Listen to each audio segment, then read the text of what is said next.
The last thing I want to do this week as part of this sort of big picturing of informative speaking, developing your informative speech for this class, is to think through goals, informative speech goals. So I like starting this type of talk with a quotation. This is from Balthazar Gracian. He was a medieval rhetorician. And he wrote, "A speech is like a feast at which the dishes are made to please the guests and not the cooks." Okay? Because that gets down to what the speech is and what it's for. It's for the audience. You're doing it, but you're doing a speech for that audience. So what I want to do in this video is just talk a little bit about writing speech goals, talk about how you would evaluate those speech goals, and then finally using these goals as part of your speech preparation process. So to begin with, speech goals are there to help you think through that speech, what you want to get out of it. So as speakers, we want audience effect. Okay? We want our audience to have something, get something out of that presentation. So in that sense, a speech isn't about what you want to say, it's about what the audience needs to understand. And that sounds like such a minor distinction, but it's fairly significant. And it comes down to your presentation is about what that audience is getting from it, what that audience is taking away from it. Speech goals help you to avoid rattling on. Your job is to convey information in a way that the audience can understand. But I would distinguish these audience-centered goals from content goals, being audience-centered versus being content-centered. Audience-centered, my concern is with what does the audience need to hear? What do they need to know? What do they need to understand? And how can I give them that in a way that's true to me as a speaker and true to the content? Okay, that's a puzzle, as opposed to being simply content-focused, which is merely being wrapped up in one's own head. Here's what I know about this one topic, and I'm going to deliver it. Let me give you a story here. So I had a friend who went to Princeton Seminary, and he'd tell this story, and as a student, he would go into this big lecture hall. And there was a teacher there who taught there for 1,000 years. And for each lecture, the teacher would come in with this book that he had written, wham, hit it on the on the lectern, open up the book to the chapter that was assigned for that day, and begin reading. Read, read, read, read, read, read, read. Bell would sound, book would close, class dismissed. That sounds awful. And of course, that's about the content. It was, this day I shall say these things. There was no concern with audience there whatsoever. People could fall asleep, and they were falling asleep. They could get up and leave. They could be now in this era. They could be texting. They could do anything. And the speaker would continue to read on. That's not what you want. That's simply focusing the book, your notes. They're not the audience, right? They're not the one who's going to be clapping at the end. You want to make sure that it's about conveying that content to that audience, meeting that audience halfway, working with them so that you're giving that audience something and they're getting something out of your talk. You're conveying information, they're receiving information. But you want to be audience-centered, not merely focused on your content. One of the big problems that we have in informative speaking and speaking in general is people too focused on their content. They're like, I know what I'm going to say, and they haven't thought about what that audience needs to be getting out of it. So this is the realm of speech goals. So the best way to get at this is to ask of yourself, what do you want the audience to do or to be able to do after listening to your speech? So it's not, so this would be an example. So it's not if you were in sales. I want to sell this product to my audience. That's not the goal. The other way of thinking of that is I want my audience to buy this product. Not I want to sell it to them. That's every cartoon of a used car salesman ever, right? What does it take to put you in this car today? That's just trying to sell it, and it comes across as cheesy and inflexible. If you are, you're having dinner and you got a telemarketer, they're reading the same script. It's just about pushing that content out.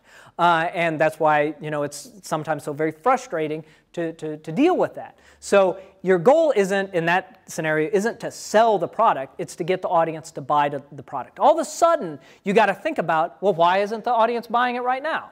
How can I address their concerns? What do I need to do to overcome that challenge to allow them to buy the product or to encourage them to buy the product?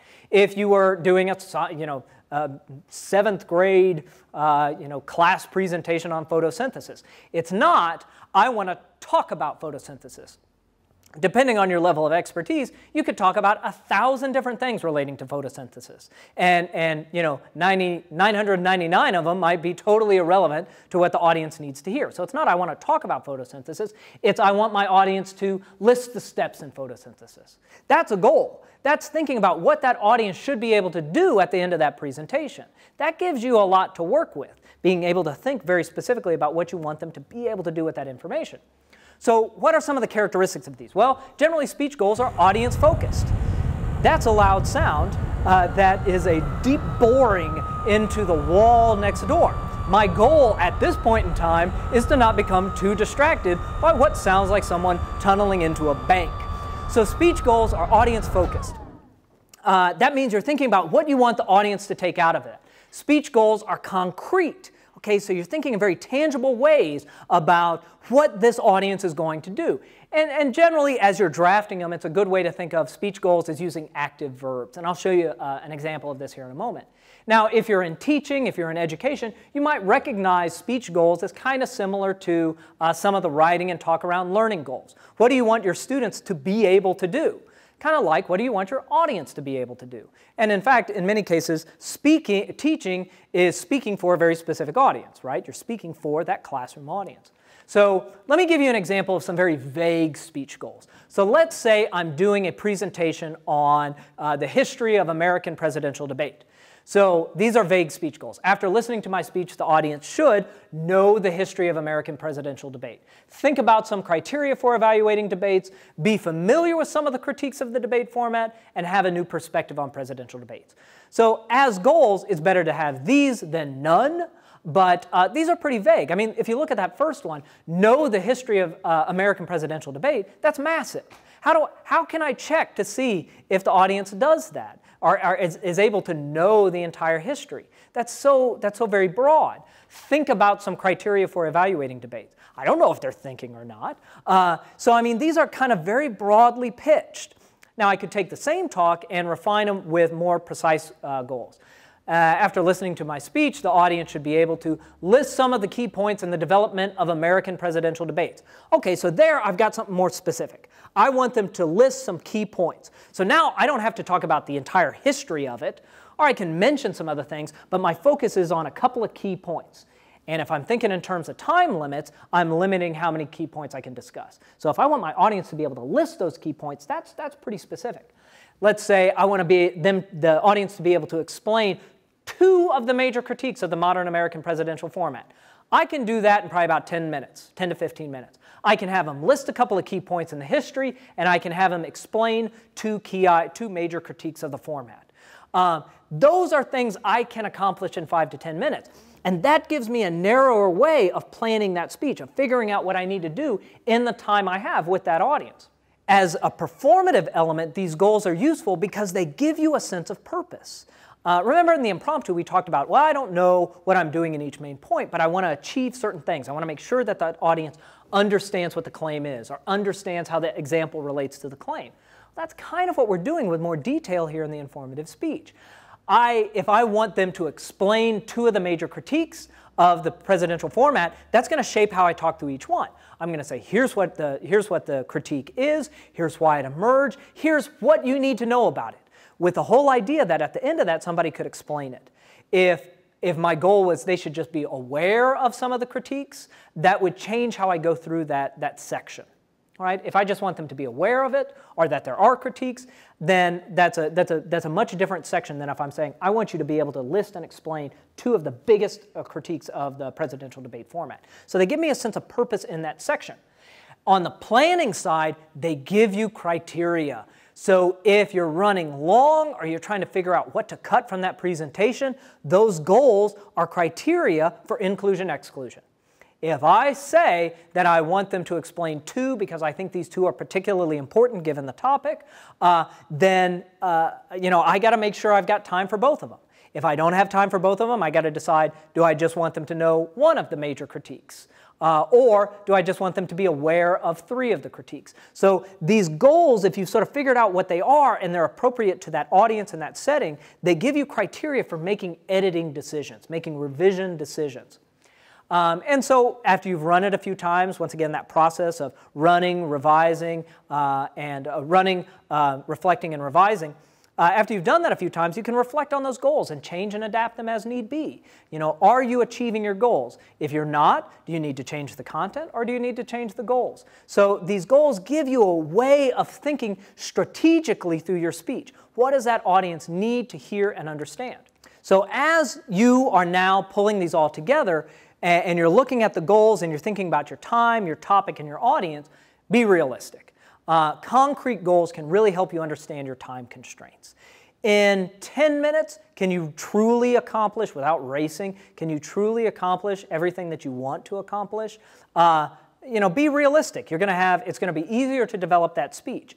Either extend your time if possible or cut your goals to fit with your time. So you're trying to find, goals are a good way of sort of mapping out the big themes of the speech. So I'm probably going to, you know, I'm working up this one on Kairos. So I like Kairos. I think it's a good response to this particular audience. It's within my expertise as a rhetorician. Kairos is a rhetorical term, which you'll find out more about later. Kairos is a rhetorical term. It's within my area of expertise. It's probably of interest to this particular online audience, and I can talk about it within 5 to 10 minutes. So I think that hits those rhetorical constraints. Now, as I'm thinking more tangibly about how I'm going to do that in 10 minutes, I start this process of mapping out goals. I might come back and revise these, but these are a good way of sort of starting the planning process. So at the end of my 10-minute presentation, I would love it if viewers of that speech were able to define Kairos. Okay, so that's probably going to be a key chunk. I would like them to be able to distinguish between timing and fittingness. So, you know, those are two major components of this concept of Kairos. I would love it if that audience was able to provide a concrete example of Kairos or explain this Ronald Reagan clip that I often talk about in terms of Kairos. So those are 4 pretty concrete goals. They at least help me start to pull together that first draft of the speech. And these are totally open to change, right? As part of the revision process. I don't want to get locked into this stuff if it's not going to work. But this at least allows me to start thinking more concretely about what I want to achieve in the time I have for the audience that I have before me. So what I want you to do now is just very quickly draft up a few speech goals for a speech you're working on. Now, ideally, this would be a speech that you would be working on for this class, an informative speech. But even if not, if you've got a presentation that you got to give next week, think through what are your goals for that speech. What do you really hope and realistically hope that your audience will be able to do at the end of that speech? So go ahead and do that now.